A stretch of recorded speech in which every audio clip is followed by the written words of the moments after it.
뭐 철거민과 같은 편을 만들지 말아야겠다라고 생각을 했던 건 아니지만 그래도 철거민과 같은 편을 만들겠다라고 생각하고 시작하지는 않았어요. 오히려 처음 생각했던 어떤 지식 채널의 모습은 뭐라 그럴까, 좀 특별한 메시지를 담는다기보다는 오히려 메시지를 걷어내고 다소 좀 건조한 지식으로 지금 만들어진 한 5분 분량의 시간보다 훨씬 짧은 1분에서 2분 정도 분량, 길어야 2분 분량 정도 해서 프로그램과 프로그램 사이에 잠깐씩 들어가는 그 정도 수준으로 생각을 하고 출발을 했습니다. 제가 출발했던 건 아니고 EBS에서 출발을 했어요. 지금이야 이제 많은 분들이 그래도 예전보다 EBS에서 여러 가지 다큐멘터리도 보시고 또 나름 뭐 이런저런 프로그램이 있다라고 저에게 얘기를 해주시기도 하지만 2005년 당시만 해도 안타깝게도 여전히 고등학교 칠판 강의를 한다라고 믿고 계신 분들이 적지 않았어요. 정말 안타까운 거는 제가 2002년도에 EBS에 입사를 했는데 사실 그 전부터 약간 전부터 정확하게 저는 모르고 이미 지상파에서는 모든 학습 프로그램을 다 빼서 플러스 1, 2 채널로 옮긴 걸로 알고 있습니다. 여기 이제 학생분들도 계실 텐데 플러스 1, 2 아시죠? 별로 안 좋아하긴 하지만 저도 별로 좋아하진 않아요. 네. 근데도 불구하고 그렇게 한 3년여의 시간이 흘렀으나 여전히 그럴 것이다 라고 하고 해서 안 보는 거예요. 그러니까 채널을 돌리질 않는 거죠. 그래서 EBS에서는 어떤 고민이 있었냐면 개별 프로그램을 잘 만드는 것도 굉장히 중요한데 일단 잘 만들고 못 만들고를 평가를 받기 위해서는 봐야 될 거 아니에요, 시청자들이. 근데 애초에 안 보니까, 채널을 돌리질 않으니까 도대체 이걸 어떻게 해야 될까. 그래서 이제 꽤 오랫동안 채널 이미지를 바꿔야겠다라고 하는 생각을 했었던 거죠. 그 일환으로 그때 제목은 지식 채널이라는 것도 이제 정해지지 않던 텐데 프로그램과 프로그램 사이에 교육방송이니까 학습 이런 느낌보다는 좀 교양적인 느낌이 나는 지식이라는 거를 가지고 한번 짧게 SB같이 만들어보자, 뭐 그런 생각을 했던 것 같아요. SB라고 하면은 좀 낯설게 들으실 수도 있는데 방송국에서 보면은 프로그램 끝나고 광고하기도 하지만 자체적으로 만든 캠페인 같은 게 있을 거예요. 근데 캠페인 형태만 SB는 아니고 넓게 보면 뭐 만나면 좋은 친구, 뭐 MBC 뭐 이런 것도 방송국 고지 겸 SB 겸 뭐 이렇게 보시면 돼요. 그거 다 총칭해서 스테이션 브레이크라고 얘기를 합니다. 스테이션이 이제 방송이잖아요. 잠깐 쉬는 거죠. 브레이크, 스테이션 브레이크. 그래서 그런 걸로 뭔가를 해보려고 했는데 기존의 EBS에도 뭐가 있죠? EBS 참 좋은 방송 뭐 이게 EBS인가요? 뭐 이것도 있고 여러 가지 많이 만들어 왔어요. 그래서 그거 가지고는 좀 부족하다 싶어서 SB와 예산을 같이 쓰되 좀 독립적으로 한번 뭘 해보자라고 해서 이제 출발을 했던 거죠. 그래서 처음에는 아까 맨 처음에 말씀드린 것처럼 그냥 지식을 가지고 좀 짧게 가공을 해서 보내주는 정도라고 생각하고 출발했어요. 근데 문제가 그럴 경우에 담겨져 있는 지식이라고 하는 거는 사실 백과사전에 담겨져 있는 지식 중에서 좀 안 알려져 있는 거를 찾아다가 그냥 짧게 만드는 게 다죠. 그러면 그때 백과사전에 담겨져 있는 지식이라는 거는 되게 정확하고 또 나름 좋은 지식인 것은 분명하지만 한편으로 보면 흔히 영어로 표현을 할 때 밸류 프리하다라고 하는 표현을 하는데 밸류가 가치고 프리가 자유라는 뜻도 있지만 벗어나다, 탈이라는 뜻이 있잖아요. 탈가치적이죠. 그러니까 뭐냐면 지식을 쭉 이렇게 해서 이것저것 있고 뭐가 있는데 그게 다예요. 끝. 그래서 뭘 어쩔 건데, 그래서 뭐 어쩌라고 하는 데까지는 나아가진 않습니다. 물론 그렇게만 전달을 해도 시청자가 정말 지적 호기심이 탁월해서 예를 들면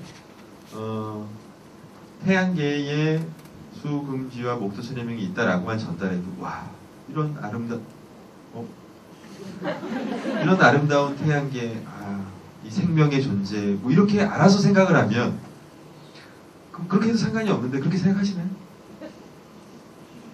아니 왜 굳이 이걸 외워야지? 뭐 이런 생각이 들지. 이렇게 지적 호기심이 탁월한 사람은 저를 포함해서 거의 없다. 별로 안 보여.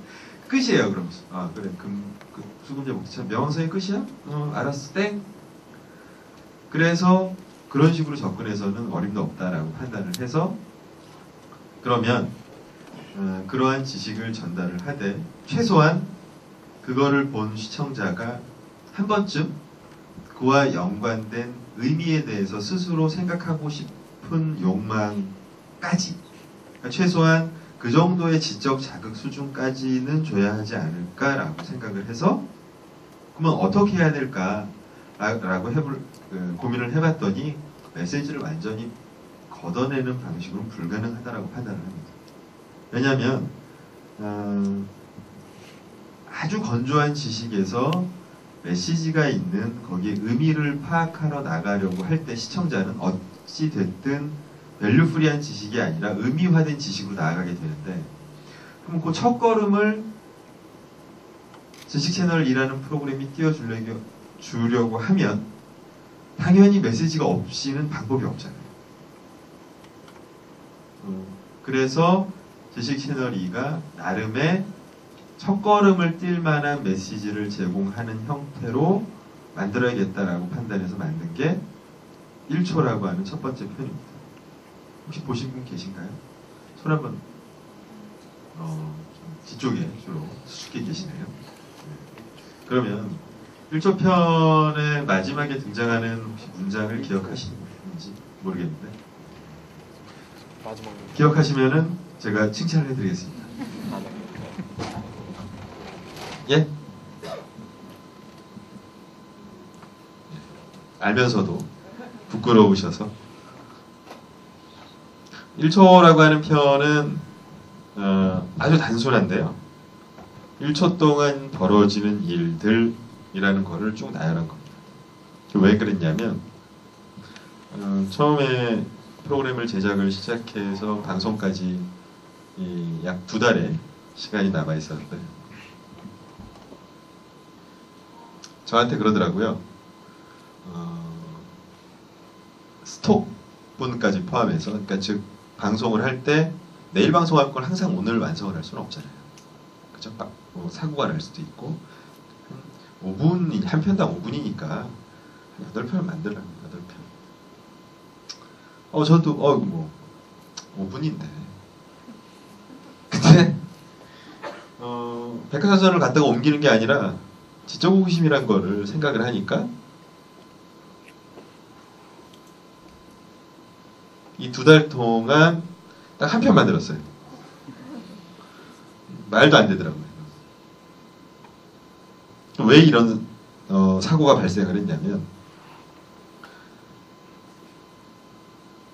겉으로는 그러니까 다시 말해서 그렇다고 뭐 PD 수첩이라든지 시사 다큐멘터리나 아니면 드라마나 이런 것처럼 제작진의 의도가 비교적 명확하고 분명한 메시지를 얘기해서는 안 되잖아요. 아까도 얘기했지만 이게 핵심이니까 즉 이거는 이렇고 이러니까 이렇게 생각하세요 라고 얘기하는 게 아니라 이런 부분이 있는데 어떻게 생각하시겠습니까? 라고 해야 되잖아요. 그러니까 그거를 그대로 쓸 수도 없고 그렇다고 이쪽 장르로 올 수도 없는 거예요. 즉 말은 쉬운데 아무도 해보지 않았던 걸 하는 거죠. 방송에서는 아무도 안 했던 걸 하려니 8편은 절대 만들 수 없을 뿐만 아니라 이 한 편 만들도 너무 힘들었어요. 그래서 1초 동안 일어나는 그나마 빨리 할 만한 게 뭐가 있을까 해보니까 일단 영상이라도 좀 미리 준비가 많이 되면 좋겠죠. 고민을 덜 하니까 찾아보니까 마이크로의 세계라고 하는 게 있었는데 기존의 EBS에 방송한 다큐 중에서 고속 촬영이라고 혹시 아시는지, 요즘 뭐 야구할 때 아마 야구 보시는 분들이 그 투수가 던지거나 타자가 칠 때 굉장히 느리게 보여지죠. 그게 느리게 보여줄 수 있는 거는 촬영할 때 빨리 돌려서 그래요. 엄청나게 1초에 막 몇천 프레임씩 돌리고 초당 정상적으로 24프레임이나 30프레임 보여주면 당연히 굉장히 슬로우로 보이게 슈퍼 슬로우가 되는 거죠. 그거를 고속 촬영만 가지고 거의 80%를 만든 마이크로의 세계라고 하는 다큐멘터리가 있었는데 보니까 당시만 해도 비주얼이 너무 이쁜 거예요. 그래서 우리가 빨리 해결하기 위해서는 죽든 살든 이걸 붙잡아야 된다 라고 해서 소스를 이걸로 정했죠. 그럼 이걸 정하고 뭘로 도대체 이 많은 다양한 고속 촬영을 엮을까 보니까 방법이 없어요. 하나 있죠. 슈퍼 슬로우니까 1초 동안 일어나는 일, 이러면은 거기 있는 영상을 다 쓸 수가 있어요. 아주 단순무식한 방법이죠.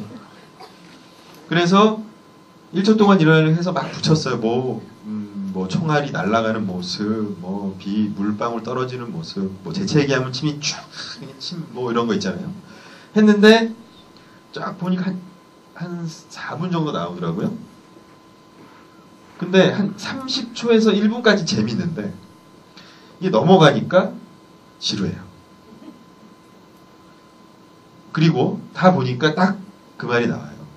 뭐 어쩔 건데. 1초 동안 총알이 뭐 날아갔어요. 뭐 어쩌라고. 그잖아요. 그런 생각이 들잖아요. 물론 노골적으로는 안 들죠. 보여주면 아 뭐 나름 새롭네 하지만 그 사람 표정을 보면 알아요. 뭐야 이게. 이상한데? 자막이 왔다 갔다 하는 건 좀 신기한데?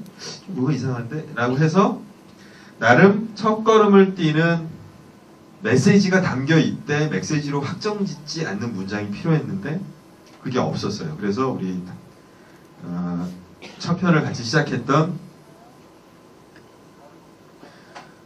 제가 개인적으로 가장 좋아하는 김희진 작가가 위대한 작가죠. 네. 여러분이 아마 좋아하시는 편들의 80%는 이 작가가 구성을 했을 거예요. 어디서 이만큼 A4지로 1초와 관련된 걸 다 뒤져보더니 한번 보라는 거예요. 다 뒤져봤는데 그래도 볼 게 없어요. 근데 딱 하나가 있었는데 그 문장이 이겁니다.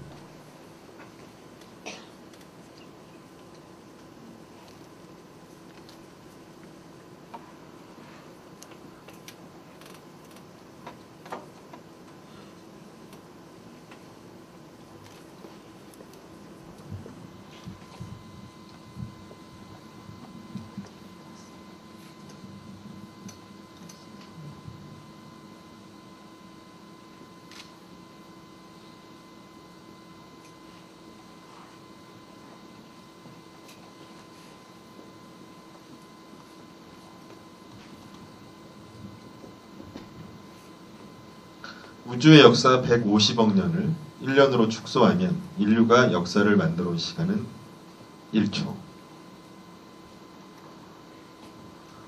삘이 오세요? 뭔가 좀 다르죠. 일단 겉으로 보기엔 별 차이가 없어요. 겉으로 보면 하늘은 파랗습니다. 하늘은 위에 있고 땅은 아래에 있습니다 라는 어떤 평범한 문장이에요. 앞에 총알이 1초 동안 얼마가 날아가고 그런 별 차이가 없어요. 밸류 프리한 형태를 취하고 있지만 그럼에도 불구하고 한 걸음을 뛸 만한 단서를 던져주죠. 뭔가 느낌이 있어요. 즉 이 안에 메시지를 노골적으로 이 문장이 강요하지는 않으나 살짝만 주의를 집중하면은 여기에서 나름의 메시지를 찾을 만한 무언가가 있죠. 그게 딱 보고 이거다 싶어서 기존에 했던 편집을 다 뒤집어 엎고 이 문장을 맨 뒤로 뺀 다음에 이 문장까지 가는 흐름을 맞춰서 재편집을 다 합니다. 그래서 1초가 나와요. 그렇게 해서 2달 동안 5분만 되면 죽는 줄 알았습니다. 그때는 참 야 이게 뭐 우리가 너무한 거 아니라고 생각했는데 좀 자아자찬일지 모르겠지만 겨우 2달 동안 이걸 만들었다는 건 되게 놀라운 일이라는 걸 나중에 알게 됐죠. 어쨌든 그래서 지식 채널이가 출발을 하게 됩니다. 근데 이거는 이제 총론적인 이야기고요. 또 한 가지 김희진 작가가 있었지만 정현숙 작가라는 사람도 있었어요. 아, 이게 훨씬 펜이 좋네요. 진작에 쓸 거. 이 양반이랑 저랑 이 프로그램을 하기 전에 6개월 동안 같이 했던 프로그램이 있는데 혹시 이름을 아시려는지 모르겠는데 효도음이 0700이라는 프로그램이 있습니다. 혹시 아시는 분 한번 손 한번.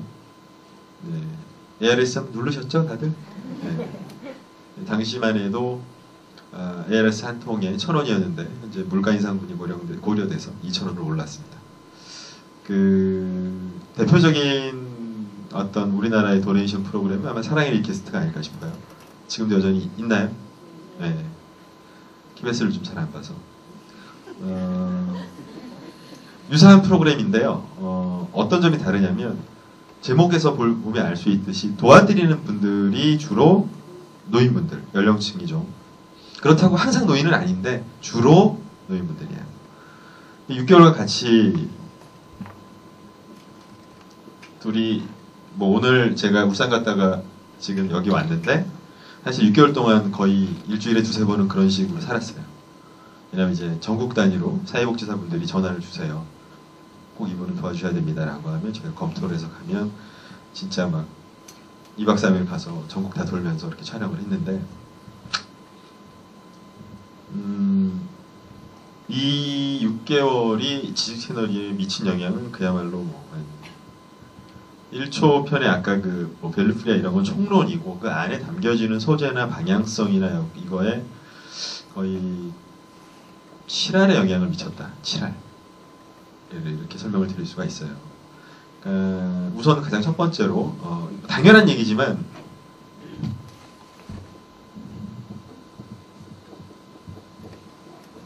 효도미 0700이라는 프로그램은 이제 소외대들의 특히 경제적으로 근데 꼭 좀 이따 말씀드리겠지만 경제적으로만 그런 건 아니에요. 소외된 분들을 찾아가서 찍고 그분들의 모습을 방송을 하면 그 다음에 그걸 보고 시청자들이 아 참 안타깝구나 라고 해서 돈을 모금을 해주면 그 돈을 모아서 그분들을 다시 도와주는 아주 시스템은 간단해요. 이런 프로그램인데 모르겠어요. 그 프로그램을 연출했던 모든 PD나 모든 작가가 정현숙 작가와 저와 같은 쇼크를 먹었던 건 아니에요. 어찌됐거나 정현숙 작가와 저는 이 프로그램을 하면서 되게 큰 쇼크를 먹게 되는데 아마도 그거는 가장 큰 이유는 좀 젊은 쪽이어서 그러지 않았나 층이 비교적 제가 그걸 30대 초반에 연출했었으니까 그러니까 아예 가난이라고 하는 거에 대해서 아주 어릴 때부터 뭐 예를 들어서 뭐 한국 전쟁을 겪으셨거나 이런 분들하고 달리 그래도 저희 세대는 비교적 그런 정도는 아니니까 어렸을 땐 부자로 살진 않았지만 그게 하나가 있고 그래서 가서 보니까 아, 가난이라고 하는 게 무엇일까에 대해서 참 많은 생각을 하게 만들었어요. 가난이란 뭘까? 일단 첫 번째 예전에 생각했던 거하고 달랐던 가장 큰 거는 생각보다 가난이라고 할 때 우리나라에 가난한 사람들이 많다. 근데 그때 많은 그 가난한 분들이 가난이라고 하는 수준 자체가 제가 한 5 정도 생각했다면 가니까 한 50 정도 되더라고요. 수준. 내가 생각했던 가난은 뭘까? 한 가지가 있고요. 또 한 가지는 경제적인 부분으로만 이해를 했었어요. 가난을. 가장 중요한 거는 가난한 거는 경제적으로 사람을 힘들게 만들어 생각을 했는데 아니더라고요. 경제적인 거는 어떻게 보면 사실 그다지 중요하지 않아요. 가난의 진짜 문제는 사람의 자존감을 파괴시킨다. 자존감. 그러니까 뭐 예를 들어서 다소 추상적으로 표현하거나 종교적으로 보면 사람의 영혼을 파괴시킨다.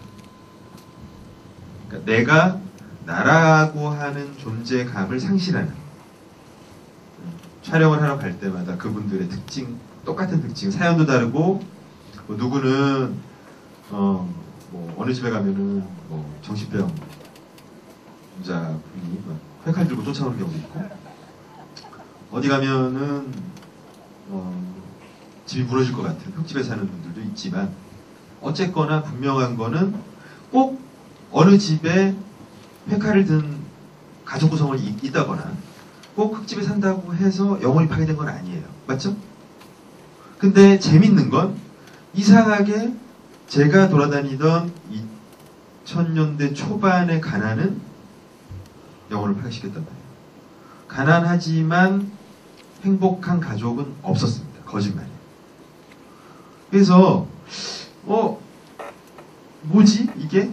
라고 생각을 해서 굉장히 많은 고민을 했는데, 그게 흔히 얘기하는, 지금 얘기하는 소외라고 하는 소외.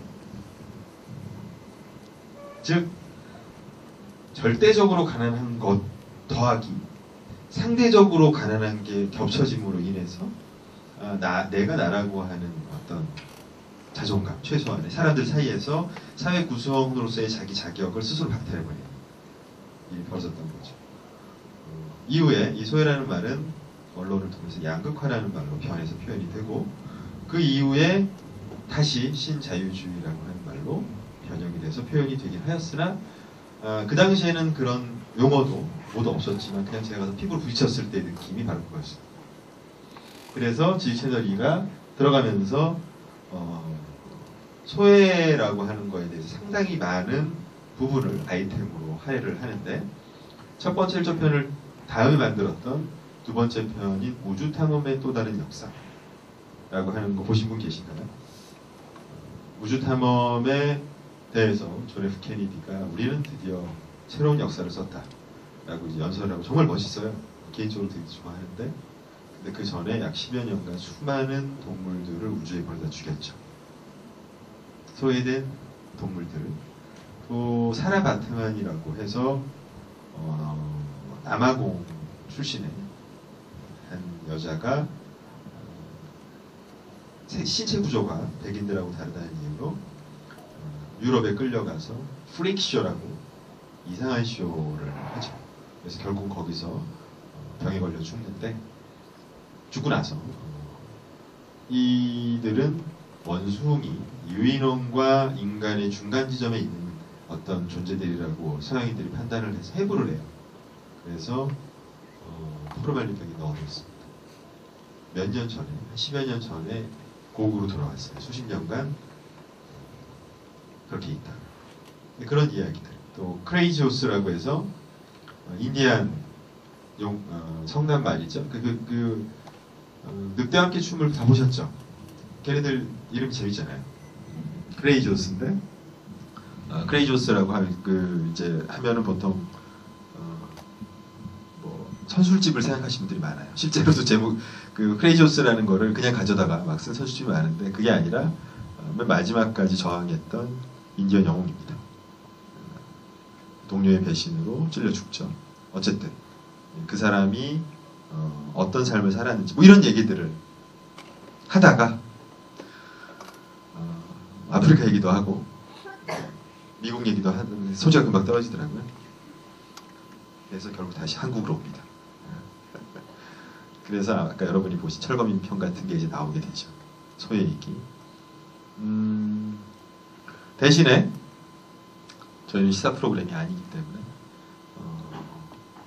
아까 얘기한 것처럼 1초와의 큰 맥락에서 벗어나지 않아야 한다라는 명제가 있죠. 즉 이게 여기가 선이고 여기가 악이니까 이 선을 위해서 하는 게 좋아라고 외우세요. 이렇게 얘기하면 안 되잖아요. 그죠?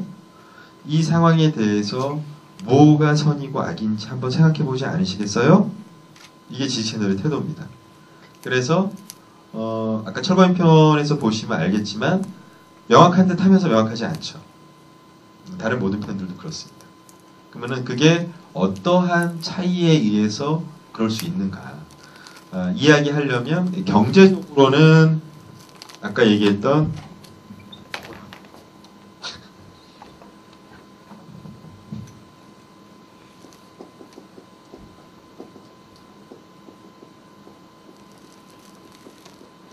요즘 난리인 FTA도 다 이 맥락입니다. 조금 이따 시간 있으면 제가 FTA에 대해서 좀 재밌는 얘기를 해드릴게요. 소위 양극화. 그렇죠. 이게 경제라고 할 수 있겠죠? 그죠? 근데 재밌는 거는 이게 1997년 IMF 외환위기로 인해서 우리나라에 본격적으로 들어왔는데, 이 얘기는 하도 많이 들어서 다 아실 거예요, 대충. IMF라고. 근데 재밌는 거는 잘 이야기하지 않는 부분이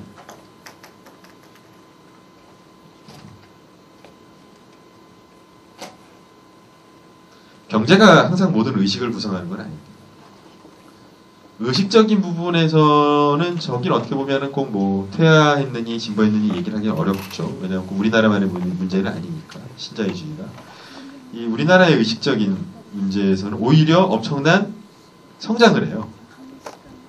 왜냐하면 물론 양극화가 심해지겠지만 전반적인 경제 수준이 올라감으로 인해서 사람들이 생각할 수 있는 여유가 생겼어요.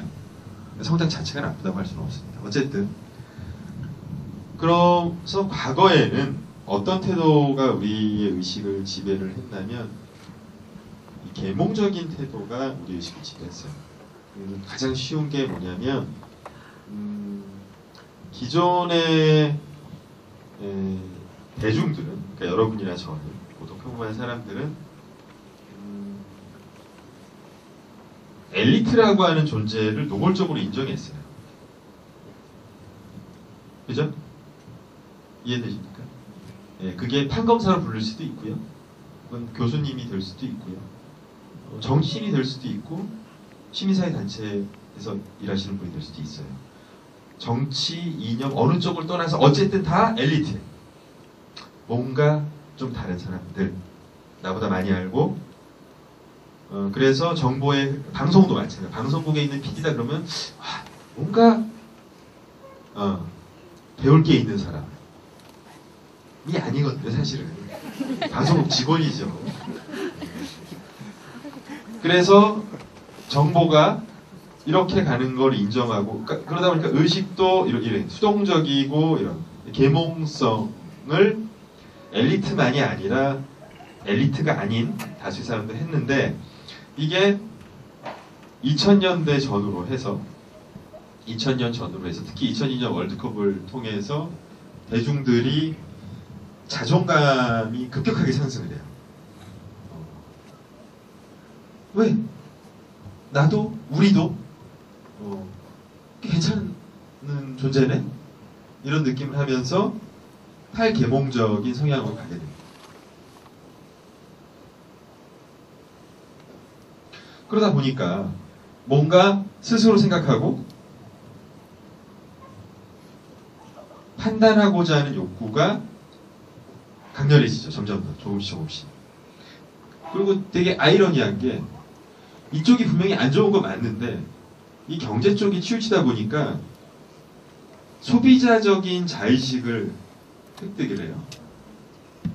옛날에는 물건을 파는 사람이 조금 다른 의미의 엘리트예요. 그죠? 갑이란 말이죠. 근데 이게 소비자 왕 이러니까 정말 왕으로 생각을 하게 되면서 이게 뭔가 한 명의 개인, 평범한 개인들이 점점 자존감이 높아지게 되죠. 그러면서 더욱더 그게 탈계몽을 부추기게 됩니다. 그래서 지금은 뭐 집단지성이니 막 이런 과격한 이야기를 하죠. 갑이 대중들. 10년 전 상상도 할 수 없었죠. 이 엘리트를 인정을 하지 않는 것뿐만 아니라 우리가 더 낫다 이런 거예요. 지금 우리가 뭐 머릿수만 지금 구조적에서 지금 딸릴 뿐이지 우리가 머리 모이면 너희는 다 죽었어. 이런 태도죠. 집단지성. 거기다가 SNS 이런 게 나오면서 이거를 더 부추기죠. 지금 서울시장 심지어 선거를 하는데 정당이 들어가면 안 뽑아주겠다는 협박까지 해요.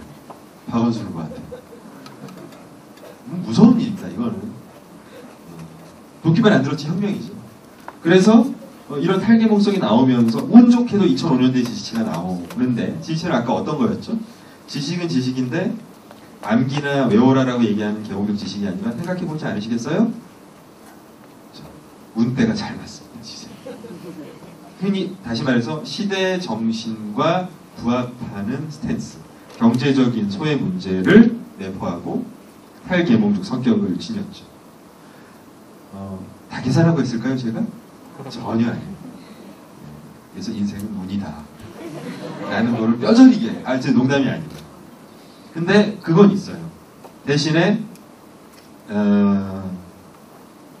운이 맞긴 맞았지만 한 가지 분명한 거는 저 개인적으로나 저희 참여했던 제작진들이 이런 계몽적인 거에 대한 거부감과 문제의식과 대체제에 대해서 굉장히 고민을 많이 하던 사람들이에요. 언제부터? 학창시절부터.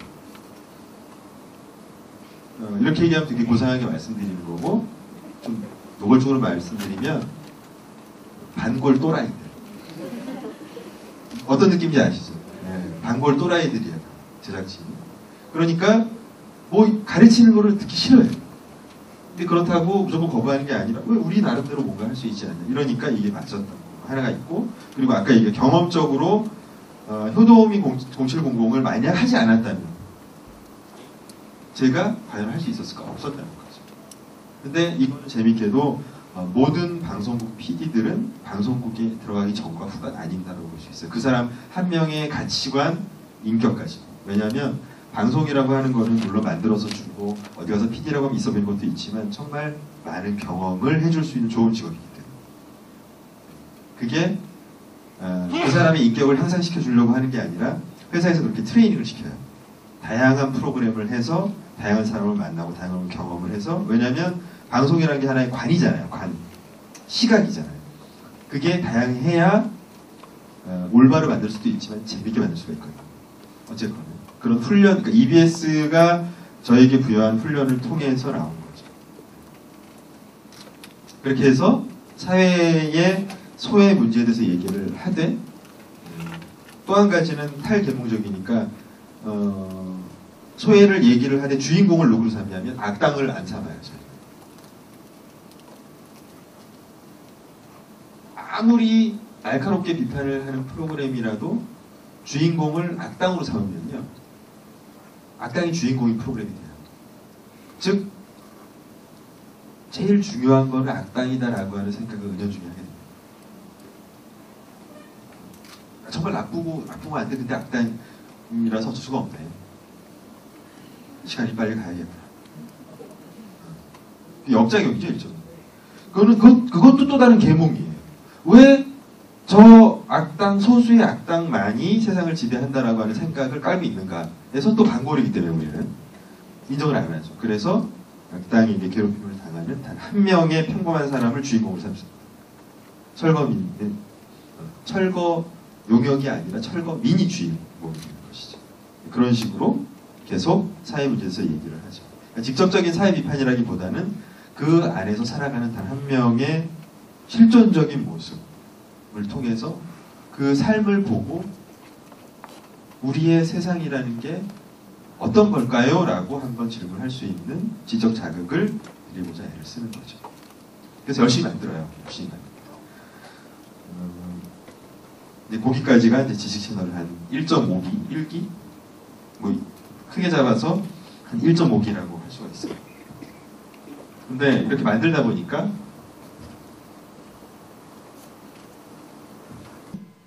이 상황에 대해서 뭐가 선이고 악인지 한번 생각해 보지 않으시겠어요? 이게 지식 채널의 태도입니다. 그래서 아까 철거편에서 보시면 알겠지만 명확한 듯 하면서 명확하지 않죠.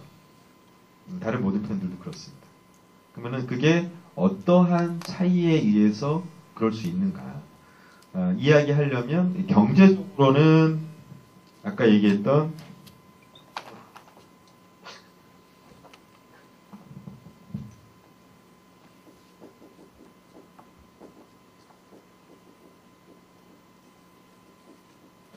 요즘 난리인 FTA도 다 이 맥락입니다.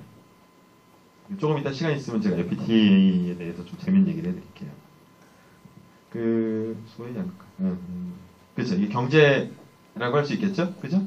근데 재밌는 거는 이게 1997년 IMF 외환위기로 인해서 우리나라에 본격적으로 들어왔는데, 뭐 이 얘기는 하도 많이 들어서 다 아실 거예요, 대충. IMF라고. 근데 재밌는 거는 잘 이야기하지 않는 부분이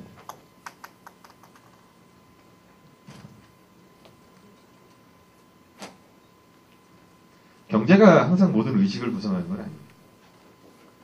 의식적인 부분에서는 저긴 어떻게 보면은 꼭 뭐 퇴화했느니 진보했느니 얘기를 하기는 어렵죠. 왜냐하면 우리나라만의 문제는 아니니까, 신자유주의가. 이 우리나라의 의식적인 문제에서는 오히려 엄청난 성장을 해요. 왜냐하면 물론 양극화가 심해지겠지만 전반적인 경제 수준이 올라감으로 인해서 사람들이 생각할 수 있는 여유가 생겼어요.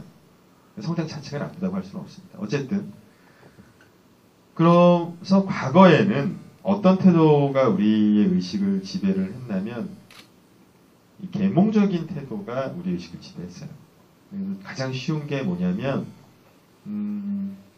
기존의 대중들은, 그러니까 여러분이나 저는, 보통 평범한 사람들은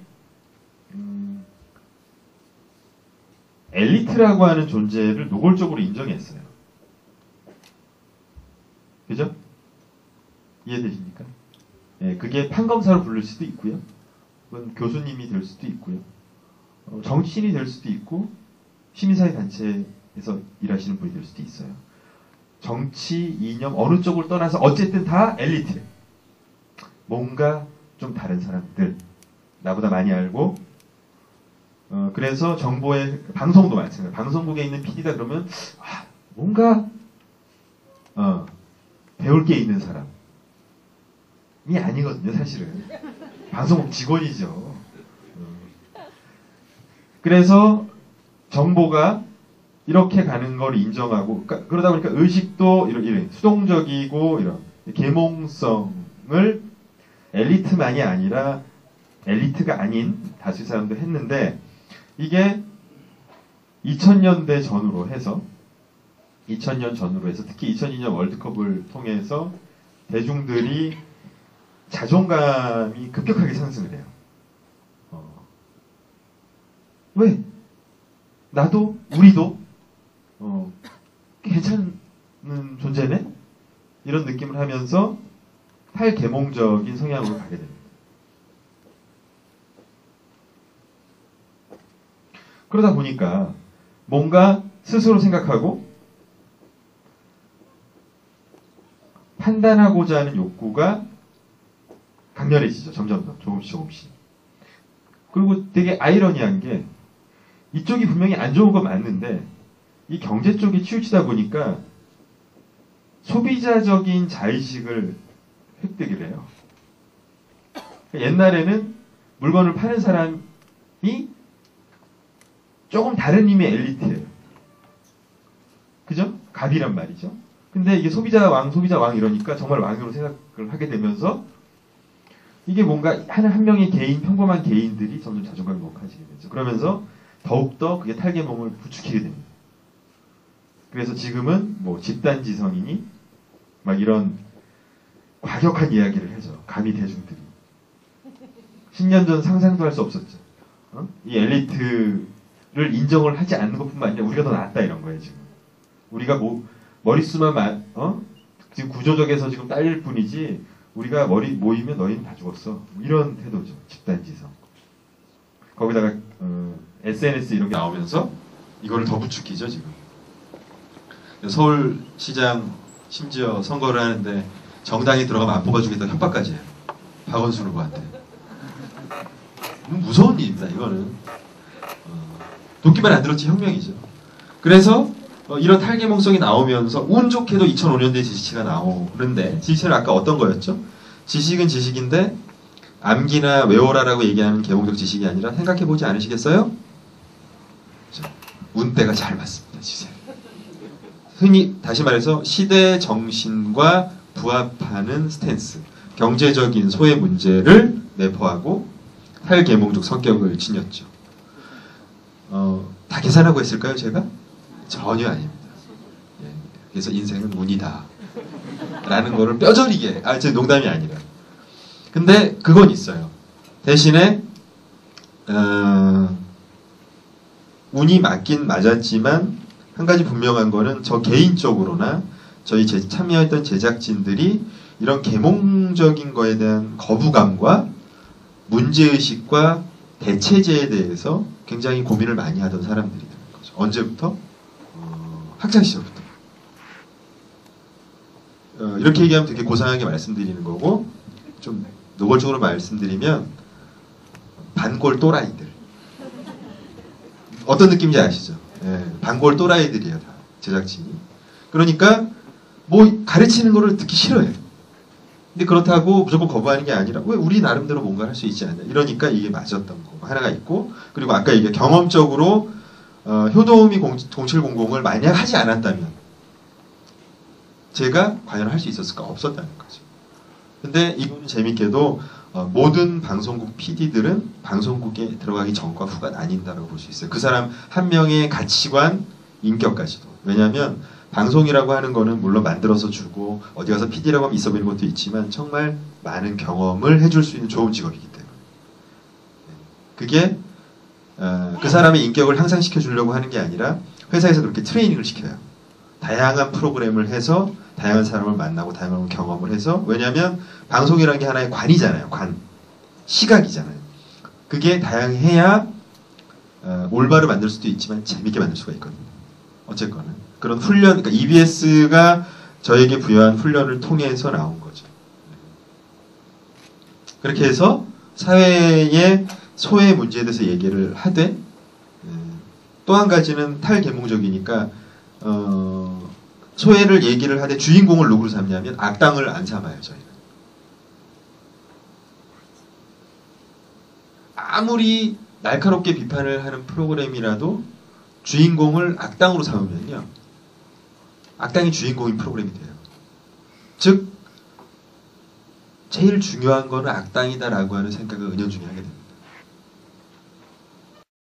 저를 포함해서.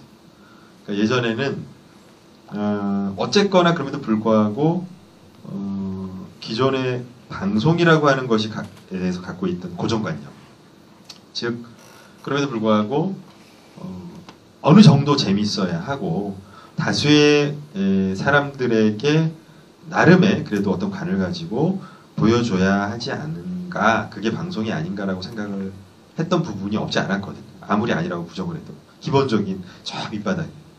근데 하다 보니까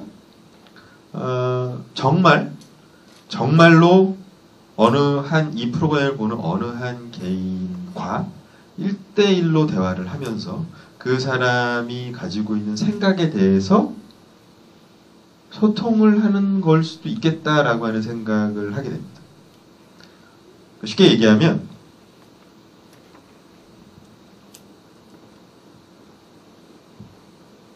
사람의 인식이라고 하는 거를 인식하게 됩니다.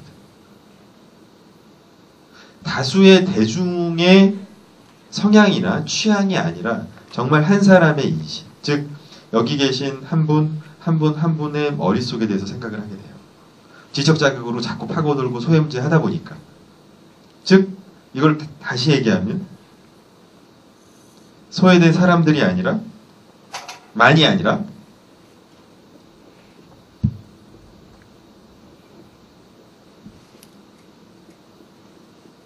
소외된 인식에 대해서까지 나아가는 거죠. 그러니까 일종의 지적 자극이라는 것과 소외라고 하는 것이 두 개가 변증법적으로 합쳐서 합으로 소외된 인식이라는 게 나와요. 그럴싸하죠? 예. 그래서 그러면 세상에 소외된 사람이 정말 있는 부분도 있지만 더 중요한 거는 그 소외되어 있는 부분에 대해서 여러분 한 명 한 명의 머릿속에 그 사람들의 존재가 소외되어 있는 게 소외죠. 이해되세요? 영화 매트릭스라고 보시면 돼요. 이런 겁니다. 예를 들면 제가 지금 여기 앞에 있는 학생분이죠? 학생분한테 이런 질문을 던지는 거예요. 영어 잘 하세요? 영어 잘 알아요? 영어 잘 몰라요? 그러면 영어를 모른다는 걸 어떻게 알아요? 조금 더 세게 질문을 드려서 우즈베키스탄 말 아세요? 우즈베키스탄 말을 모른다는 걸 어떻게 알아요? 한 번도 안 해봤으니까. 근데 우즈베키스탄 말을 모른다는 걸 어떻게 알아요? 한 번도 안 해봤는데.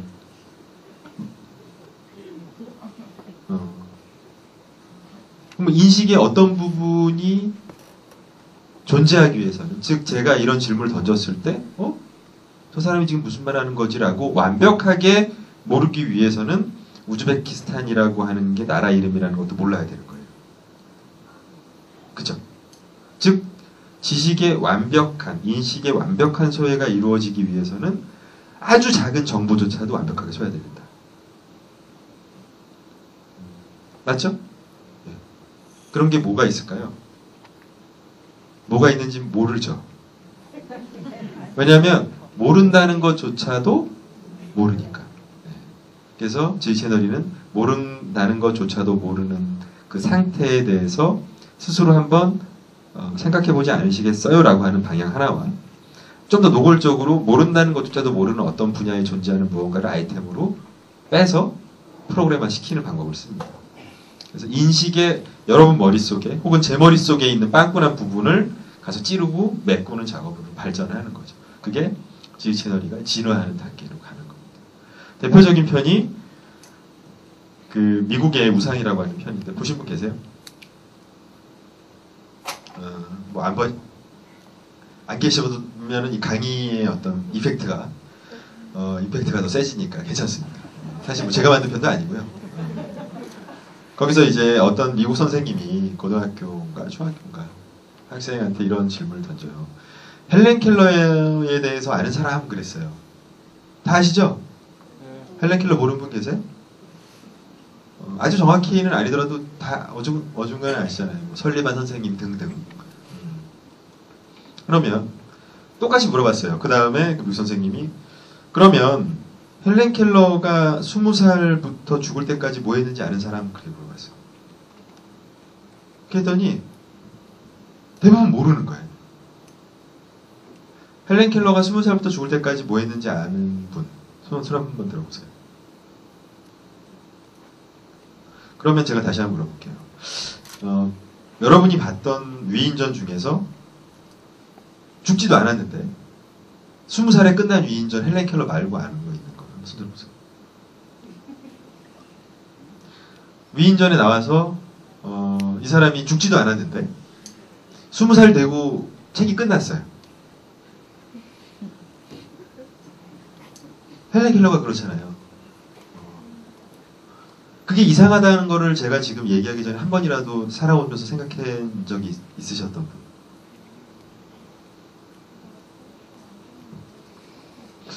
이런 게 아마 어쩌면 모른다는 것조차도 모르는 상태라고 할 수 있죠. 헬렌 켈러가 어떤 삶을 살았을까요? 네. 사회주의는 좀 약하고요. 골수 공산주의자. 예. 과격한. 근데 제가 그러니까 무슨 뭐 CIA의 음모론을 이야기하고자 하는 건 전혀 아니고요. 어쨌든 당시가 냉전 상황이었으니까 뭔가 사연이 있었겠지 정도 추측을 할 뿐입니다. 중요한 건 어떤 의도든 그게 그렇게 공간이 뻥 뚫려서 아무 생각이 없는 상태로 있게 되면 만약에 누군가가 팩트와 완벽하게 다른 무언가를 거기다 채워 넣으면 그게 뭐가 되죠? 진실이 됩니다. 그게 바로 신화입니다. 신화. 즉 거짓말은 아닌데 완벽한 거짓말은 아닌데 왜냐하면 거짓말이라는 건 뭐죠? 원본이 있어야 돼요. 원본이. 진실이라는. 이거는 원본이 없어요. 신화는. 원본이 없는 뻥 뚫린 상태에서 뭔가 그럴싸한 이야기를 집어넣으면 그게 신화가 됩니다. 이 신화는 그래서 반박하기가 매우 어려워요. 거짓말임을 증명하기가 매우 어렵다. 지역감정 같은 게 대부분 지역감정. 영남 어떻고 호남 어때? 라고 얘기를 할 때 그걸 반박을 할 수가 없어요. 왠지 아세요? 그 말 자체가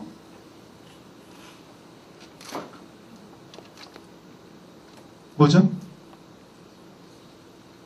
그럴 수도 있고 아닐 수도 있으니까. 그거는 뭐죠? 저 색깔은 하얀색일 수도 있지만 계란색이 도는 흰색일 수도 있어. 라고 얘기하면 그건 하얀색인가요? 하얀색이 아닌 건가요? 애매하죠. 네. 그러면 그거를 확인하려면 어떻게 해야 돼요? 지역감정. 예를 들어서 A 지역 사람이 이런 경향이다라고 하면 전수조사래. 전수조사. 했다고 쳐요. 그러면 도대체 몇 퍼센트 이상의 경향을 그렇다라고 하고 아니라고 할 수가 있는지. 그럼 어떻게 정해? 그렇기 때문에, 즉 반박을 할 수가 없기 때문에, 반박을 할 수 없는 애초에 근거가 없는 이야기고 진실이 반대가 아니기 때문에, 진실도 거짓도 아닌 묘한 이상한 거기 때문에 오히려 엄청난 힘을 갖습니다.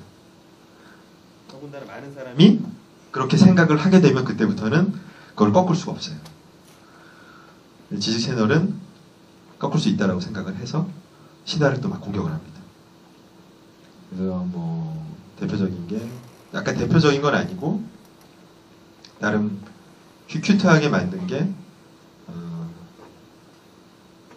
영어 못하는 선진국이라는 편이 있어요. 보신 분 계신가요? 영어를 잘해야 된다라고 하는 거에 다 동의하잖아요. 그죠? 왜 잘해야 되지? 정확히는 모르겠지만 그래야 선진국이 된대요. 뭐 틀린 말 같지는 않아요. 정확히 잘 모르겠지만 딱히 맞는 것도 같고 애매해요. 근데 보니까 영어를 정말 못하는 나라가 하나 있어요. 그래서 그 나라 가면 많은 한국 관광객들이 이상하게 자기도 영어를 못하면서 꼭 영어를 써요. 어느 나라죠? 일본입니다. 우리나라 사람이 세계에 갔을 때 가장 영어를 많이 쓰는 나라. 일본. 그래서 보니까 왜 영어를 잘하면 선중이 된다고 했는데 영어를 못해서 선중이 됐냐 보니까 번역을 열심히 참 잘해서 빛의 속도로 번역을 하니까 영어를 굳이 알 필요가 없는 데다가 더 중요한 건 뭐죠? 영어를 모르지만 지적 능력이 탁월한 많은 평범한 사람들조차 선진화문을 받아들일 수가 있어요. 아주 간단하죠? 네. 근데 자꾸 영어를 잘하면 선진국이 된다는 거예요. 본질은 뭐죠? 영어가 아니라 지식이죠. 네. 비교적 어설픈 신화이기 때문에 금방 깰 수가 있는 거죠. 하지만 그런 거 말고 훨씬 어려운 것들이 많아서 존 F 케네디가 진실의 반대말은 거짓이 아니라 신하다라는 명언을 남깁니다. 오래 살지 못하셨지만 중간에 제가 지금 축약해서 말씀을 드리고 뭐 의도적이고 고의적인 거짓말보다 그럴싸하고 믿을만하고 무엇보다 그거를 믿었을 때 마음이 편해지는 그러한 신화가 진실의 반대말이라고 얘기를 해요. 여기서 핵심은 뭐죠? 마음이 편해집니다. 그냥 다들 그렇게 믿으니까 그렇게 생각하면 속이 편해요. 즉 굳이 고민할 필요가 없어요. 이쪽 지역 사람이 이렇고 저쪽 지역 사람 저쪽 믿어버리면 끝. 클리어예요. 그죠? 편하죠? 그렇기 때문에 신화가 굉장히 무섭다라고 해서 그 위에도 굉장히 다양한 것들을 만듭니다. 결국은 그런 거를 지식 채널이는 제작진은 뭘로 규정을 하냐면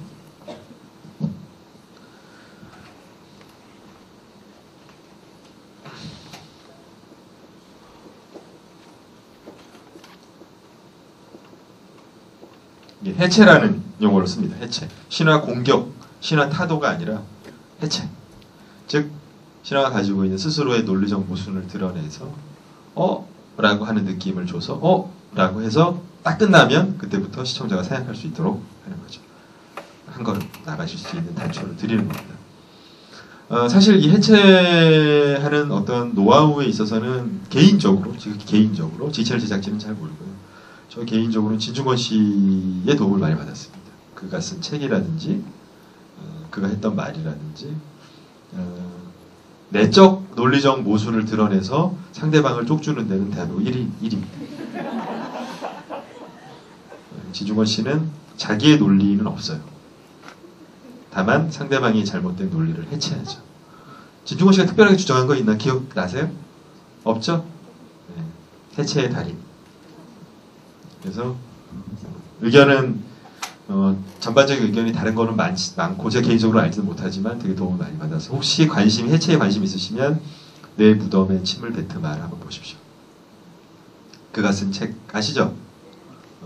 그 내 무덤에 침을 뱉어라라고 누가 얘기했죠?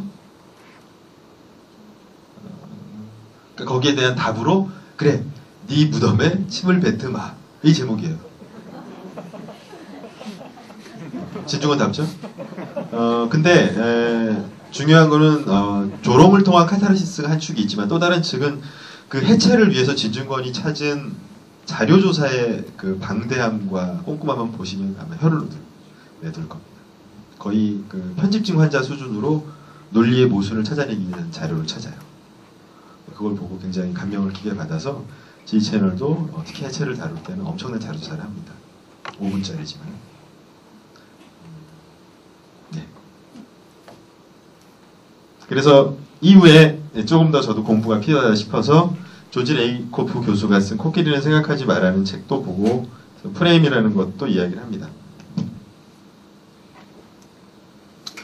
막연하게 알 때보다는 좀 많이 도움이 되더라고요. 이분은 인지심리학자인데, 언어인지심리학자인데 예전에 철학이나 인지심리학이나 개론서 정도는 읽고 있던 수준에서 현실에 적용된 걸 보니까 도움이 많이 됐어요. 이제 핵심적인 거는 프레임이라고 하는 개념을 이해를 하시면 신화니 뭐니 이런 거를 좀 더 구체적으로 이해할 수가 있는데, 그러니까 왜 근본적으로 인간은 그렇게밖에 생겨먹지 못했는가? 왜 이렇게 멍청한가? 근데 사실 멍청한 결과는 아니더라고요. 프레임이라고 하는 게 뭐냐면 우리가 무언가를 외부에서 벌어지는 혹은 나의 눈에 보이는 귀에 들리는 무언가를 뇌에 받아들일 때 반드시 필요한 어떤 도구라고 보시면 됩니다. 예를 들어서 제가 지금 아까 문을 열고 이렇게 위에 올라와서 저를 봤을 때 아무도 저를 외계인이라고 생각한 분 없잖아요. 단 한 명도. 왜냐하면 여러분 머릿속에는 인간이라고 하는 프레임이 있기 때문에 굳이 저를 볼 때 저 사람이 인간인지 아닌지를 확인하기 위해서 눈의 개수라든지 몸의 모양, 걷는 태도를 하나씩 체크할 필요가 없으신 거죠. 이해되세요? 고로 여러분 머릿속에 돌아가는 프레임은 너무 빛의 속도로 빠르다 보니 일일이 통제가 안 되는 단점을 지닙니다. 즉 여러분이 사랑이라고 하는 걸 했을 때 들었을 때 여러분 머릿속에 있는 사랑이라는 프레임이 빛의 속도로 움직이기 때문에 여러분이 그 프레임을 쓰는지를 잘 몰라요. 좋은 점은 속도와 효율성, 나쁜 점은 만약 잘못 연결되어 있을 때, 즉 누군가에게 사랑이라고 하는 프레임이 보편적이지 않은 사랑으로 프레임이 잘못되어 있다면 스스로 그게 잘못되어 있다는 것을 깨닫기 전까지 고치기가 매우 힘들고, 더 큰 문제는 집단적으로 잘못 프레임이 연결되어 있을 경우에 그걸 고치기는 거의 불가능합니다. 네. 그래서 이 분의 얘기는 코끼리는 생각하지 마 그러면 그때부터 사람은 코끼리 생각한다는 거예요. 왜? 코끼리 프레임이 자동적으로 작동을 하기 때문이죠. 그러면서 중요한 거는 모든 프레임은 언어와 연관이 되어 있다. 언어. 그래서 대표적인 예를 드는 게 감세라는 표현과 세금 구제라는 표현을 비교를 합니다. 조지 부시 대통령이 썼던 세금 구제라는 용어는 사실 감세와 똑같은 정책이었어요. 이전에 존재했던. 감세라고 하니까 시큰둥 하던 대중들이 세금 구제라고 하니까 찬성률이 확 높아져요. 구제라는 프레임이 머리에 연결되어 있는 긍정성이죠. 물론 지금 이렇게 얘기하면 이 바보 라고 생각할 수 있을 수도 있죠. 하지만 그건 제가 이렇게 처음부터 설명을 쫙 했으니까 그런 거죠. 여러분이 우리 정부가 마련한 어떤 정책의 용어를 듣고 판단하는 시간은 9시 뉴스를 볼 때 약 10여 초입니다. 길어야 1분. 그때 여러분 머릿속에서 쟤네들이 어떤 프레임을 쓰려고 저 용어를 썼고 이거를 분석할 수 있을까요? 더군다나 밥 먹으면서 하루 일도 피곤해 죽겠는데 불가능합니다. 이길 수 없어요. 그래서 기본적으로 아셔야 될 건 내가 프레임을 쓰고 있으니까 가끔 가다가 체크를 한번 해봐야지. 뭔가 좀 이상하다? 내 의견이나 저 사람의 의견이나 그러면 저 사람이 참 멍청하다가 아니라 도대체 저 사람이 어떤 프레임을 쓰고 있는데 나랑 이렇게 말이 안 맞지? 뭐 이런 식의 조금 더 합리적이고 과학적인 사고를 할 수 있으신 거죠. 그래서 지지채널에서 프레임이라고 제목까지 따서 사실은 그 코끼리는 생각하지 마를 거의 요약한 수준의 한 편도 만들었습니다. 이 정도가 지식 채널이가 제가 3년 동안 연출하면서 갔던 지점까지. 그 이후에 제가 나가고자 했던 거는 사실은 거의 끝까지 갔다고 보여졌어요. 인식론적인 소외까지 가면, 그러니까 세상의 소외를 얘기했죠. 세상을 바라보면서 받아들이는 사람들의 소외를 얘기했죠. 그럼 소외에 관해서는 끝났다고 볼 수 있어요. 그래서 이제 장르나 포맷의 변화를 원했기 때문에 드라마 장르로 발전을 시키고 싶었어요. 다큐 장르가 좀 한계가 느껴져서 하다가 그만두게 됐습니다. 뭐 대충 이 정도까지가 지식 채널2의 출발부터 현재까지 모습이라고 보시면 되고, 이러한 큰 틀 안에서 제가 만들던, 다른 사람이 만들던 발전하고 지금도 그렇게 만들어지고 있고, 그런 목적을 통해서 여러분의 지적 자극을 주기 위해서 끊임없이 애를 쓰고 있다. 그 정도가 다라고 할 수가 있습니다. 그럼 지금부터는 궁금하신 점이 있으시면 저에게 질문을 주시면 제가 답변을 하는 그런 순서로 가져가 보겠습니다. 말씀 재밌게 잘 들었고요. 저도 개인적인 경험으로 이전에 8911이라는 다큐멘터리를 보면서 도대체 인간이 설마 그럴 수 있을까 싶으면서 제가 그동안 진실이라고 믿었던 것에 대해서 어떤 전환이 있었던 적이 있고, 그 다음에 주어진 정보에서밖에 사람이 생각할 수 없겠구나, 그런 굉장히 좀 놀라운 그런 인식 전환이 있었는데요. 저는 사실 정치나 어떤 이런 부분은 잘 모르는데, 현재 제 고민하는 부분은 보는 면에 따라서 분명히 진실은 다르게 보이겠다는데, 아까도 얘기를 잠깐 언급하셨는데, 저는 사실 깊이 있게 공부하지도 않고 보지도 않는데 지금 한미 FTA가 이제 된 걸로 알고 있는데, 그 부분에 대해서 어떻게 생각을 하고 계신지 그 의견을 한번 듣고 싶습니다. 한미 FTA가 뭘까요?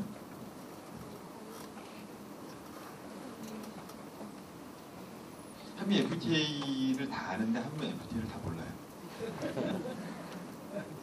재밌지 않으세요?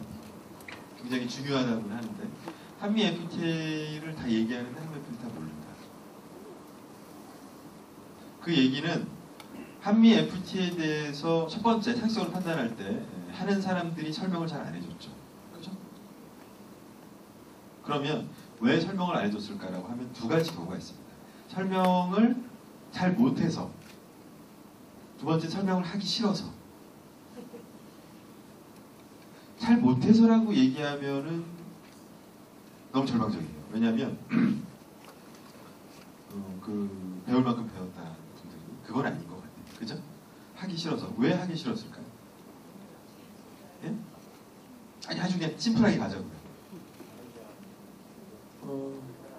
해서 정말 좋은 거 투성이었으면 얘기를 했겠죠. 안 좋은 게 있으니까. 간단합니다. 그럼 안 좋은 게 뭘까요?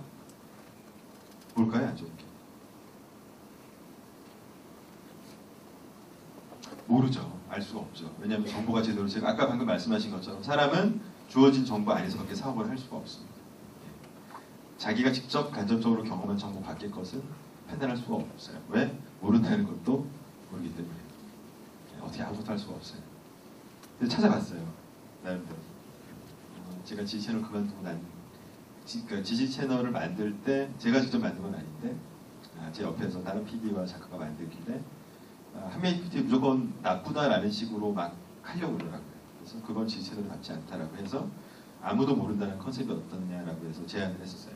물론 비판적인 시각을 가지고 얘기를 하지만. 그래서 지식 채널이가 한미 FTA 처음 나왔을 때 만들었던 편 제목이 아무도 모른다였어요. 되게 예언적이지 않나요? 예언을 하고자 했던 게 아니라 그렇게 하면 좀 정보가 공유가 될 줄 알았어요. 근데 그 수준으로 그게 한 2000 몇 년이 지났죠? 지금? 5, 6년이 지났나요? 아무도 모르는 상태로. 거기다가 중간에 또 한 가지 일이 벌어졌죠. 끔찍한 사건. 노무현 전 대통령이 서거를 했어요. 재밌는 건, 재밌다고 할 수 없죠. 아이러니한 건 그분이 출발을 시켜놨기 때문에 그분이 서거를 함으로 인해서 그분에 대해서 인간적인 연민이나 애정을 갖는 다수의 사람들이 스탠스를 취하기가 상당히 애매해집니다. 즉 논리적으로 문제가 있다고 판단하는데 마음이 글로 넘어가지 못하는 비판. 그래서 이도 아니고 저도 아닌 척 시간이 계속 흘러요. 그러다 갑자기 내일 모레 한답니다. 근데 일단 간단히 설명을 드리면 자유무역협정이 함이 FTA잖아요. 그죠? WTO는 뭔가요? 네? 자유무역체제 아니에요? 일종의? 그러면 FTA는 자유무역협정은 뭔가요? WTO는 그렇죠. WTO는 좀 글로벌, 다자적인 체제고 FTA는 너하고 나 FTA 할까? 이런 거죠. 그러면 그 협정에 뭐가 있는지를 찾아봐야 되는데 우리 정부가 그동안 얘기했던 거는 관세 인하만 주구절 찾거든요. 관세 인하. 근데 관세 인하 협정이면 관세 인하 협정이라고 하면 되지 왜 자유무역 협정이냐 그러게 되냐는 거죠. 이상하잖아요.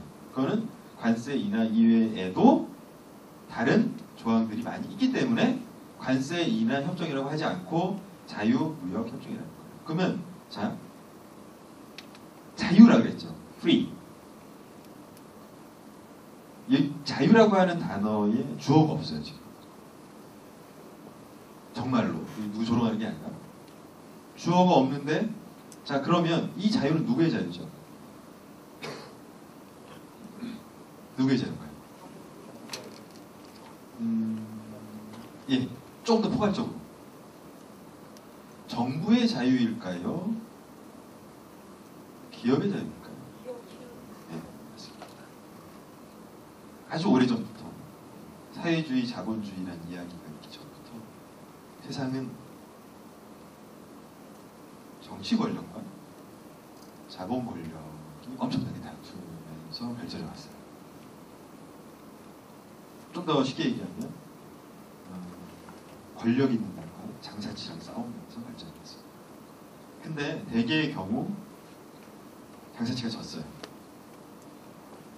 그게 그 정치 권력이 군주든 아니면 종교 권력이든 군사 정권이든 어쨌든 그들이 현재 기업이라고 표현되어지는 장사치 위에 있었습니다.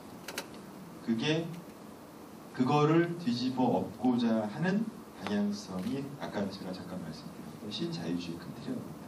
그 자유는 정부의 자유가 아니라 아까 말씀 자본 혹은 기업으로 되는 거대 자본, 일반 기업이 아니라 거대 기업, 글로벌 기업, 초국적 기업과 자본의 자유예요. 그래서 한미 FTA 핵심은 정부의 규제 권한을 대폭 축소하고 기업이 하고 싶은 대로 한다는 게 핵심이에요. 근데 만약 이걸 정부가 막으면 어떻게 해요? 기업이 정부를 법원에 제소합니다. 그게 여러분 많이 보신 투자자 국가소송제라는 거예요. 근데 어느 법원에 제소하냐면 국내 법원은 누가 다스리죠? 누구 권위 안에 있죠? 정부. 기업이 바보입니까? 그래서 제3 해외 혹은 국제 뭐 이런 중재재판소를 끌고 나가요. 근데 그럼 정부가 난 싫어 이렇게 할 수 있잖아. 나 안 해. 다 무효야.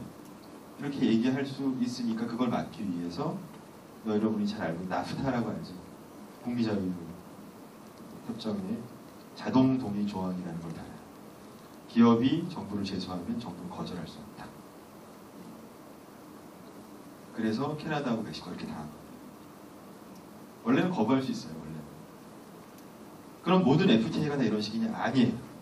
오직 어느 FTA가 그러냐면 미국식 FTA라는 거죠. 미국식. 그래서 나프타에서 막이 깨진 걸 보고 호주가 그 투자자 국가소송제를 빼요. 그래서 호주하고 미국의 FTA는 우리에 들어있는 ISD가 없고요. 심지어는 파라과이하고 까먹었다. 우리나라보다 소위 천박한 우리 시선으로 보기에 잘 못 사는 나라에는 의약품 특허 연계제가 없습니다. 의료민영화가 매우 중요한 건데 왜? 그거 하면 의료민영화가 안 되니까. 그래서 빼요. 대한민국은 놀랍게도 둘을 다 합니다. 한마디로 망한 거죠. 뭐 이렇게 얘기할 수도 있죠.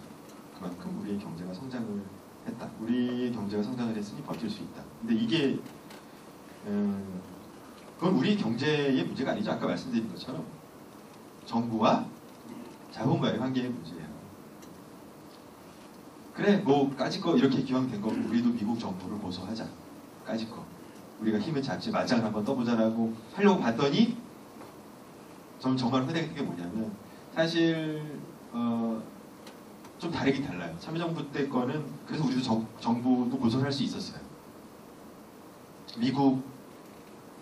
미국에서 일을 하는 투자를 한 우리나라 정부가 미국 정부가 규제를 하면 예를 들어서 세이프가드 조치를 현대자동차에 때리면 옛날에는 당했잖아요. 속수무책.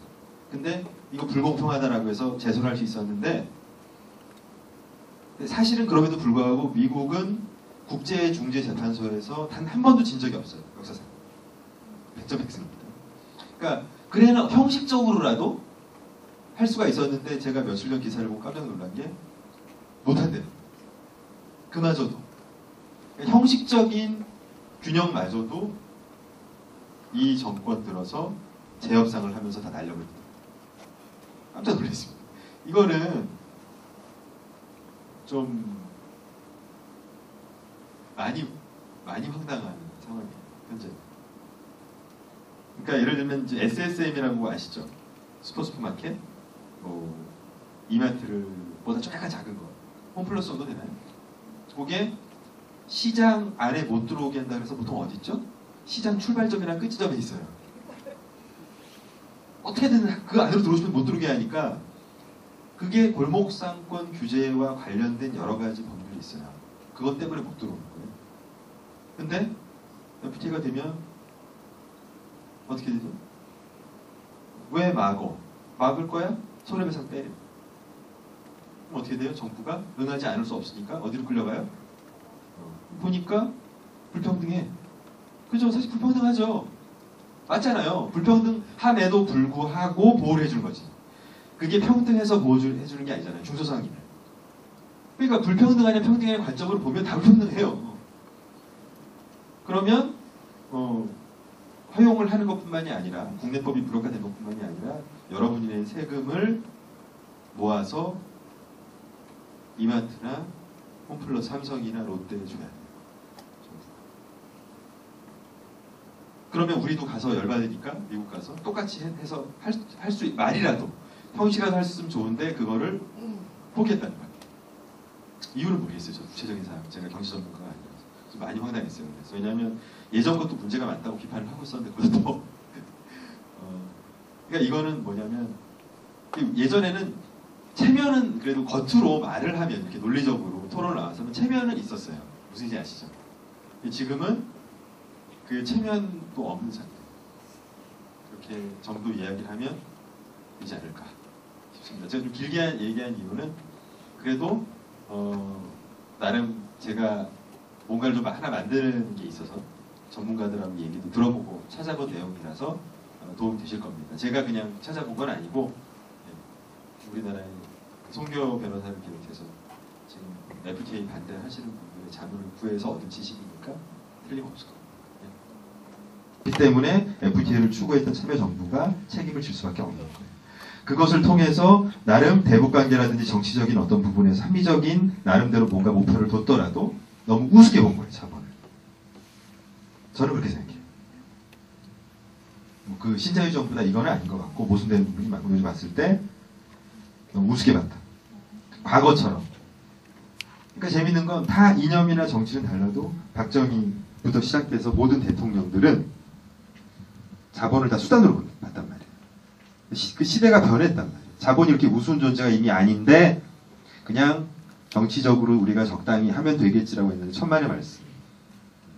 자본은 무섭습니다. 근데 다행인 거는 그 사사로운 그 본능 때문에 끝까지 이익만 되면 주가가 올라가도 돈을 먹고 주가가 떨어져도 돈을 먹는 이런 무지막지한 그 뭐라 그럴까요? 그 아메바와 같은 증식성으로 인해서 뽑아먹을 사람들이 그걸 너무 많이 뽑아먹어서 몰락에 지금 위치에 놓였잖아요. 그래서 아큐파이 뭐 월가 이래가지고 너무 과도하게 뽑아먹은 거예요. 과도하게.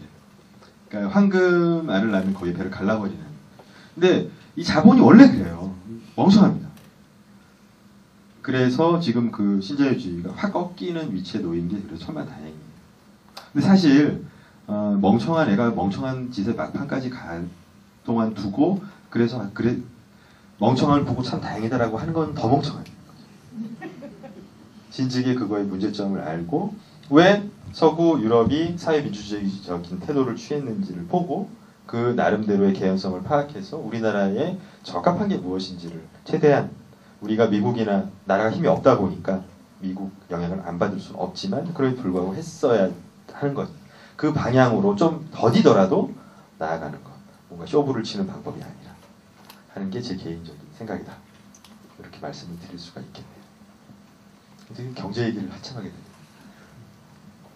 예, 우리 앞에 있는 거. 제가 경제 전문가가 아니기 때문에 더 중요한 정보들을 좀 찾아보시는 게 나을 것 같아요. 반갑습니다. 말씀 정말 감사히 잘 들었고요. 아까 전에 이제 프레임 혹은 신화, 우리들이 갖고 있는 신화를 해체하는데 이제 지식진에 의해서 많은 이제 노력을 기울였고 거기에 이제 초점을 맞췄다라고 하셨잖아요. 그 부분에 있어서 우리들이 아까 선생님께서 말씀하셨지만 권력자들이 갖고 있는, 가금자들이 갖고 있는 그 프레임이 뭐냐, 그걸 좀 해체했으면 좋겠다라고 하는데 그 신화를 만든 건 또 우리 보통 사람들의 프레임도 큰 역할을 했고 그게 전부죠. 그러한 부분에 있어서 뭐 세계인까지 가르칠 필요도 없고 우리 한국인들에 있어서 가장 먼저 해체돼야 될 큰 신화가 피디님께서는 뭐라고 생각하시는지. 글쎄요, 몇 개 꼽았던 게 있었죠. 꼭 하나라고 보긴 좀 어렵고요. 일단은 일단 그 짚고 넘어가야 할 부분들이 있는데 그 정치적으로 보면은 일단 박정희에 대한 공과가 명확하게 판명이 돼야 돼요. 그래야 신화가 해체됩니다. 그러니까 아주 직접적으로 인연이 있는 건 고재열 기자 정도밖에 없고 강풀, 김재동, 탁현민, 뭐 이런 사람들이 다 동갑이거나 아래 위로 하나밖에 차이가 안 나요. 어느 날 보니까 그러고 있더라고 우리가. 근데 그렇다면 그거는 이제 우리 세대가 뭔가 이 시대의 그런 부분을 어떻게 과도기적인 변화를 이끌어내라라고 하는 것이 아닌가. 그래서 열심히 하고 있습니다. 예, 저 뒤에 여자분. 예, 어디?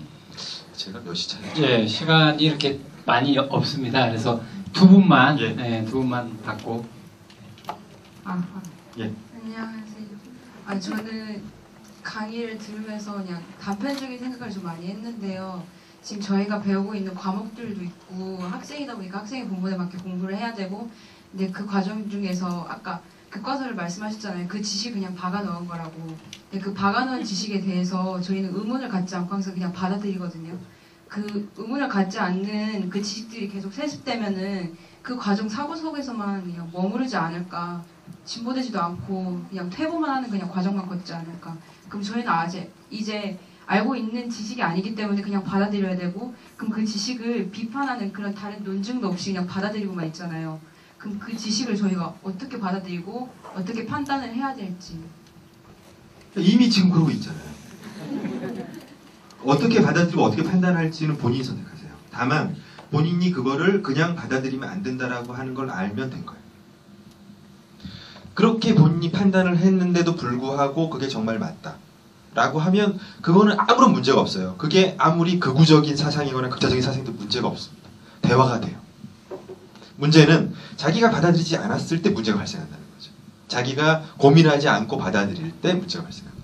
그러니까 어떠한 판단을 하든 상관이 없고 제가 드리고 싶은 조언은 그렇게 고민이 들었을 때 지금 당장이 어렵다면 좀 메모를 해든지 머리에라도 메모를 해놨다가 나중에 여유가 있을 때 자료를 좀 찾아봐라. 그리고 또 한 가지 젊은이들이 하고 싶은 거는 네이버와 다음 물론 재밌고 좋아요. 재밌고 좋은 부분이 있지만 그것만 보지는 마라. 예, 왜냐하면 그게 또 다른 교과서니까. 예, 다만 다른 거는 좀 더 재미있을 뿐이죠. 그러니까 교과서와 동일한 형태로 만들어진다. 그나마 네이버보단 다음이 낫습니다. 많이 열려 있어요.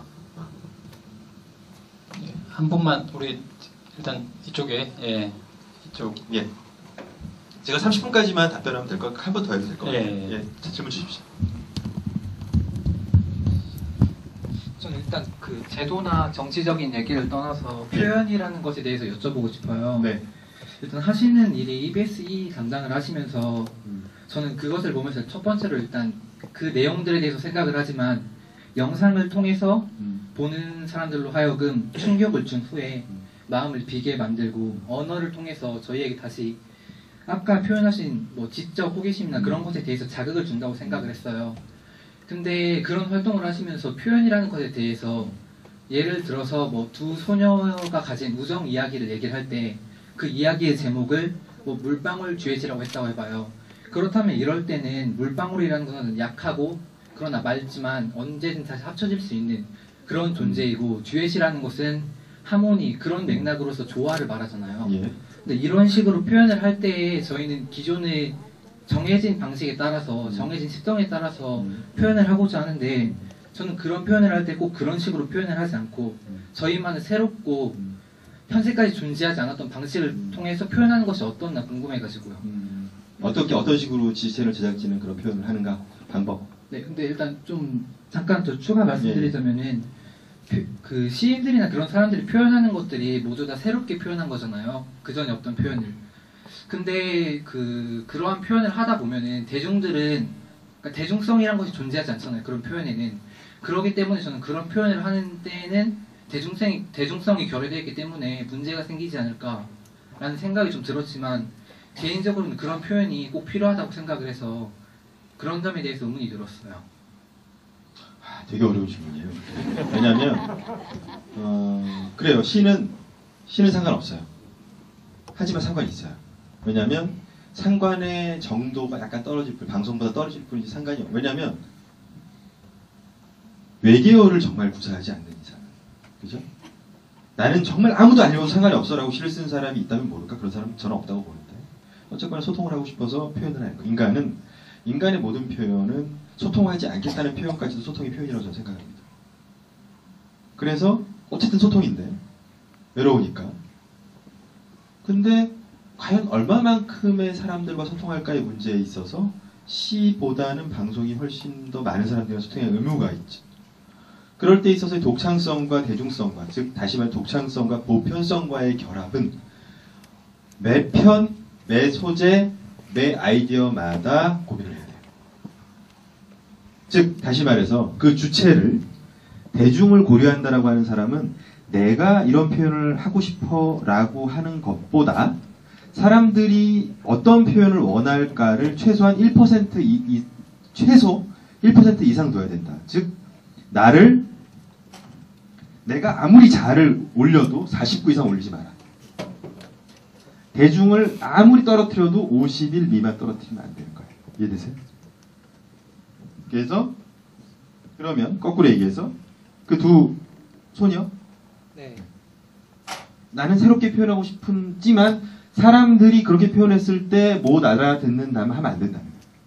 대신에 그렇다고 누구나 하는 식은 하지 말라는 거죠. 그래서 그러면 그 지점이 어디인가라는 거를 끊임없이 고민을 해야 합니다. 그런데 재밌는 건 유명해지면 올려도 돼요. 익스큐즈가 돼요. 유명하다는 인지도가 보다 과감한 실험을 허용시켜줍니다. 그렇기 때문에 인지도를 높이는 게 굉장히 중요해요. 인지도는 시청률입니다. 시청률이 높으면 천박하다 천만의 말씀. 시청률이 높아야 실험을 할 수가 있어요. 뭐 그런 여러 가지 어떤 상호 것이 있는데 저는 그랬어요. 저는 이걸 하다가 제가 나가는 방법은 이것도 아니에요. 이것도 이렇게 하고 이거 얘기하고자 하는 소재, 즉 약간 미친놈처럼 보일 수 있지만 이 보드마카가 얘가 하고 싶은 얘기는 뭘까를 생각해보는 거죠. 무슨 말 하고 싶니? 물어보는 거예요. 그 얘기는 거꾸로 이 보드마카가 하고 싶다라고 생각하는 얘기는 어디 있는 거죠? 이 안에 있나요? 아니에요. 어디 있죠? 제 안에 있어요.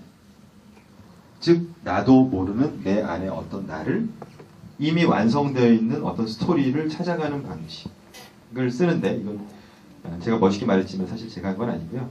스티븐 킹 같은 작가가 귀납적 방법으로 스토리를 뽑아내는 방법을 한 겁니다. 짧은 질문 딱 하나만 드릴게요. 예. 그러면은 예를 들어서 피카소가 그린 그림에 대해서 저희들은 우스갯소리로 나도 그 그림 그리겠다라고 자주 말을 하잖아요. 그러면은 저희들이 그러니까 피카소가 그 그림을 그릴 때 다른 그림에 대한 실력, 뭐 풍경화나 수채화나 모든 실력이 된 후에 그린 거잖아요. 그렇다면은 다른 기본 바탕이 되어 있는 상태에서 새로운 표현을 할 수 있다면은 그것은 보다 창의적이고 새로운 표현이라고 인정받을 수 있겠죠? 근데 꼭 그 축적이라고 하는 게 꼭 수채화 풍경화 될 필요는 없는 거죠. 오히려 진짜 그 사람이 어떤 게 축적되어 있는지를 보려면 그런 상투적인 접근 방식이 아니라 추상화가 나오기까지 정말 그에게 축적했던 인식론적인 접근이나 경험적인 접근을 보는 게 맞다고 봅니다. 예. 마지막으로 하나만. 네, 저기 받고 아까 계속 든 예, 분만 예, 남자분, 예. 하고 마무리를 해야 될 것 같습니다. 차 시간도 있고 해서요. 개인적으로 좋아했던 프로그램의 피디님을 만나서 반갑고요. 예, 일단은 저는 한 가지 지식에 대해서 물어보기 전에 방송이라는 매체 자체가 최근 이제 화두가 되고 있는 부분 중에 지식 쪽에 융합과 복합이라는 개념이 요즘 화두가 되고 있는데 어쩌면 이제 지지채널 2를 보면서 느낌표와 물음표를 같이 느꼈던 부분이 있습니다.